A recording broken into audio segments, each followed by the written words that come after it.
Hello hi दर्शन अनि नमस्कार सबैजनालाई। तपाईहरु कस्तो हुनुहुन्छ? आई होप सबैजना आराम कुशलै हुनुहुन्छ होला। म सूर्य डेली ब्लग तपाईहरुको माझमा प्रतिदिन हुने हरेक क्रियाकलापहरु दर्शाउने गर्दछु। कृपया मेरो यो ब्लगलाई हेरी सबैजनाले सपोर्ट गरिदिनु होला। आजको काम भनेको चाहिँ खर काट्ने काम रहेको छ। साथीहरु तपाईहरुले हेर्न सक्नुहुनेछ म यो खरको बिटालाई बान्दै छु यति बेला, किनभने हाम्रो पहाडको ठाउँ हो। पहाडको ठाउँमा हामीले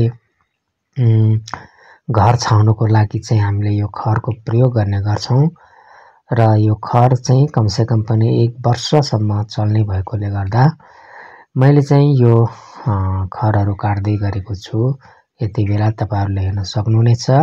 साथीहरु यो अलिकति भिरालो बाटो छ। यो भिरालो बाटोमा अलिकति अप्ठ्यारो त हुन्छ, गाह्रो हुन्छ, तर पनि अब पहाडको जीवन हो, जीवनशैलीहरु यस्तै हुन्छ साथीहरु।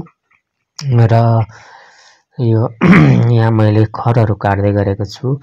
मेरो धर्मपत्नी कमला राईले भिडियो गरिरहेको छ यति बेला, तपाईहरु हेर्न सक्नुहुनेछ। यो अलिकति भिरालो बाटो भएकोले ठाउँ भएकोले गर्दाखेरि यो अलिकति सम्हालिँदै चाहिँ म यो खरहरू काट्दै छु साथीहरु, तपाईहरुले हेर्न सक्नुहुनेछ। अनि अलिकति भिडियो मिस्टेक भइरहेको कारणले गर्दा म चाहिँ आफ्नो धर्मपत्नीलाई बताउँदै छु, साथीहरु हेर्न सक्नुहुनेछ। र फेरि पनि दोबारा म आफ्नो काममा फर्किएको छु, तपाईहरुले हेर्दै जानु होला। म कन्टिन्यू आफ्नो कामलाई चाहिँ निरन्तरता दिइरहेको छु र तपाईहरुले यदि कोही नयाँ भ्युअर्सहरु हुनुहुन्छ भने मेरो यो च्यानललाई सब्स्क्राइब गरिदिनु होला। र गाउँले जीवन शैलीहरु म तपाईहरुको माझमा सधैं नै यसरी नै प्रस्तुत गरिरहने छु।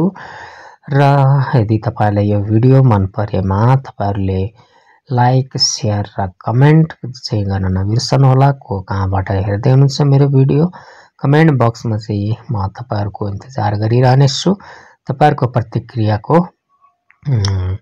यदि मन परेमा पक्कै पनि यो भिडियोलाई शेयर भने अवश्य नै गर्नु होला है त।